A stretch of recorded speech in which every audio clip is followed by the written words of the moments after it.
Hey, what is up guys, GuitarRock here, welcome back to another Girls Frontline 2 video. Guess what? Vector is coming really soon. Now if you guys are not aware, she's going to be the next meta character that you pretty much, I would say, is a must pull. Now I'm going to be honest with you guys, alright? If you don't pull for Vector, you're going to be left behind in terms of one of the most meta prominent team right now, which is going to be able to use the burn fire team overall, because Chongju is free and accessible to everyone, and she is a very good standard banner character. So you get Chongju, you use Vector, you put Shakri in there. This is going to be like an insane team. Later on, once Kui Hua comes, you will be able to, and of course Centauri C, right, if you guys have her. Now Vector is going to be, yeah, if you guys are wondering, she is pretty much a must-have. Now I would highly recommend, if you can, please pull for her. Now with that being said, here's the thing, right? I think the discussion is going to be more about getting dupes or getting weapons, because there's a lot of discussions regarding her as a whole, on whether or not you should be obtaining her weapon, or her dupe 1, or her dupe 2. Now if you're a whale, probably you can just go all the way in. She is going to be pretty much meta, but I would say for a lot of players this is going to be a very interesting conversation, so we're going to talk more detail about that, right? Now of course, you are also going to be able to obtain the free skin as well, right? So I think pulling for her is going to be a very good one, so you are able to utilize the value. Okay, so let's talk more detail about her. So she is going to be specifically, like I mentioned, a fire support, right? She is going to be of a burn element, and her gun is specifically not assault rifle. She is going to be an SMG. Now SMG is going to be a little bit tricky right here. There's a few notable options that we can mention, but ideally her weapon is just so good. I would highly recommend you guys to pull for her. Now let's first look at Vector's passive skill. Alright, she is going to be very good in that regards. So we're going to try to understand why she's meta, etc.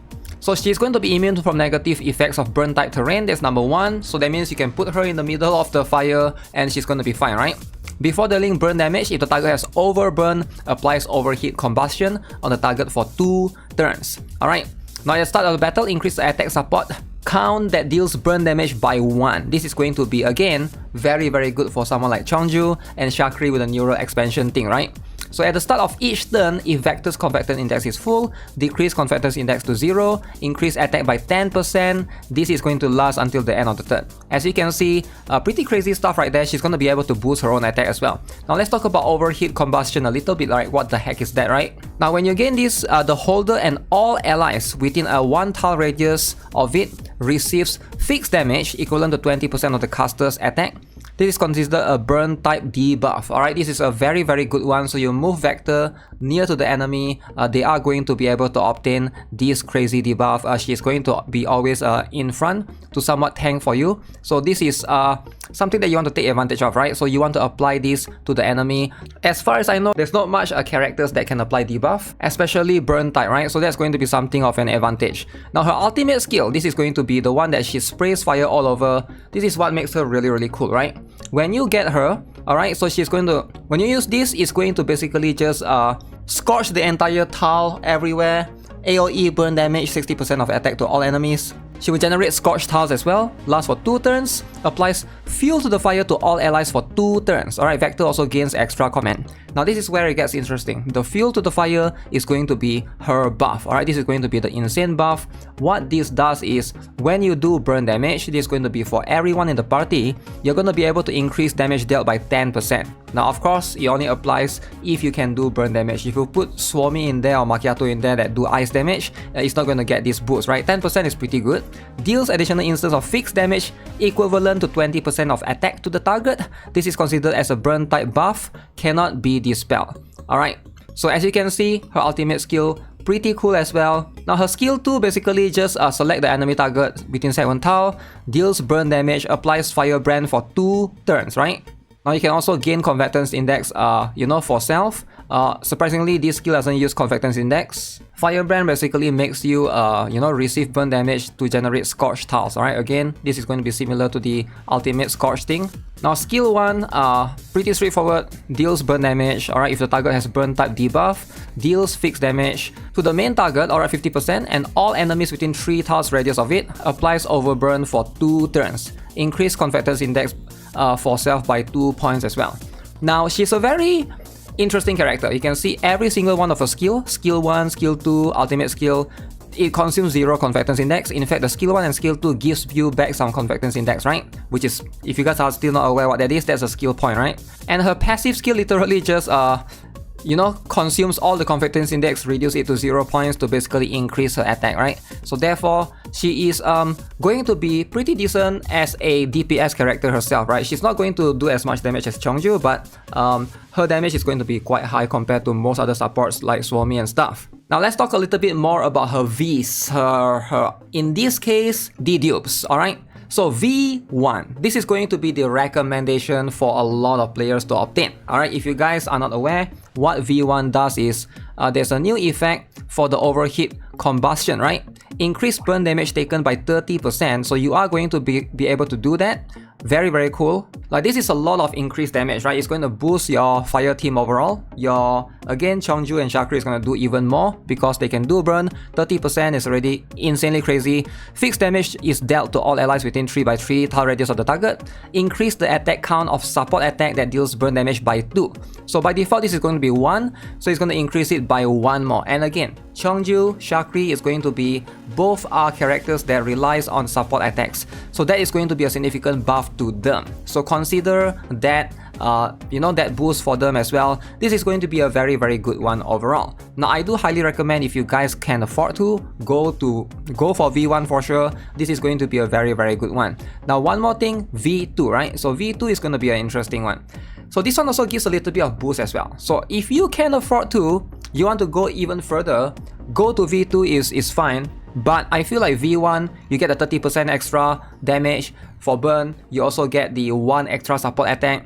I feel like that's more than enough, right? Now, if you want to go crazy, sure, V2, alright, you can see when dealing burn damage, increase damage dealt to 30% instead. So by default, Fuel to the Fire, the ultimate skill Fuel to the Fire, is only going to increase the damage by 10%, right? So ultimate skill is going to increase by another 20% for the Fuel to the Fire. Now, this is going to be pretty interesting, right? The Blazing Assault 2, okay, cleanses 2 debuffs, that's pretty cool and all, but I don't think you need that as much, right? But in most cases, I feel like when you go to V2, you are just getting 20% extra damage, and that can be a little bit expensive. Now, in my opinion, alright, instead of going V2, alright, I would rather go for her weapon. You can see, right, the V2 is literally giving you 20% damage increase. Now, the weapon is going to do that for you, alright? You can see if you go for one weapon, allies gain 10%. This is at, you know, just one dupe of weapon.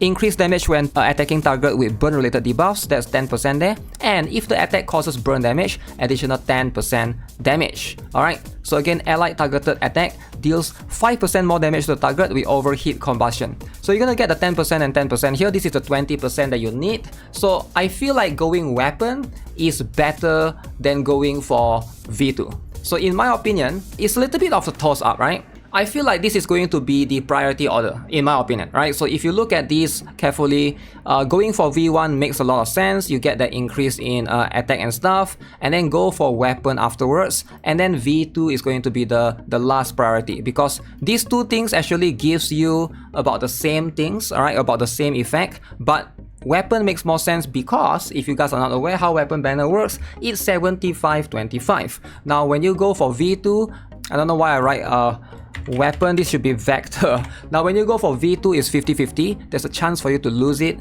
a little bit expensive. Now, obviously, if you cannot afford to, alright, you put for MACD and stuff, I understand. Don't worry about it too much, you know, you can get them back on rerun. But ideally, you want to get at least one copy of Vector. Alright, Vector is still really, really strong. I can also personally see that these two are going to be equal, right? So I can see, like, for some players, like I said, because of the weapon, right? Because of how weapon works, it's 75-25, whereas getting one more character is going to be 50-50. So if you want to gamble, you don't want to gamble as much, going for the weapon makes more sense, right? So again, these two is probably going to be on equal priority for some of you guys. If you really cannot, getting one dupe and one weapon is going to be more than enough in my humble opinion, and that's going to be where I'm leaning towards. I'll definitely do a separate build guide later, but how you want to build Vector is going to be similar on how you want to probably build the other characters as well. Same with Chongju and Shakri, and then you can apply the burn boost, right? Now keep in mind, she is going to be an SMG character. Now if you really don't want to get her weapon, there's also an alternative. You can use Svarog, alright, which is going to be Papasha's weapon. That is I would say a decent option, right? A decent second option. However, SMG is going to be a little bit more finicky, right? There's not much. I guess the Battle Pass weapon works too, alright, if you are going to purchase from there. But again, highly recommend you guys to pull for Vector. Now regarding Mekti, her banner is still there right now, right? Should you get Mekti? Should you get Vector? Very complicated, much of a toss-up. I feel like if you can go for both characters one copy, that is probably going to be ideal for your account, right? So you don't have to rush to get like V1, weapon, etc. So getting both characters one copy is going to basically push your account further, give you the flexibility to do more things. But I do think that Vector, until today, she is still pretty much the meta in CN. So she's not going away anytime soon, right? So if you pull for her V1, you know, or V2 even, or getting her weapon as well, you are pretty much going to have a, you know, very long-term value for her. You are going to be able to invest in it as well, right? So that's going to be something that, you know, you don't have to worry about too much. Now as you can see right now with Chongju getting the neural expansion as well, so that means we are going to be able to obtain the benefits from her. Alright, so with that being said, that's gonna be it for this particular video. Let me know what you guys think of Vector overall. As per usual, subscribe, give this video a like. I'll see you guys in the next one. Have a nice day. Goodbye.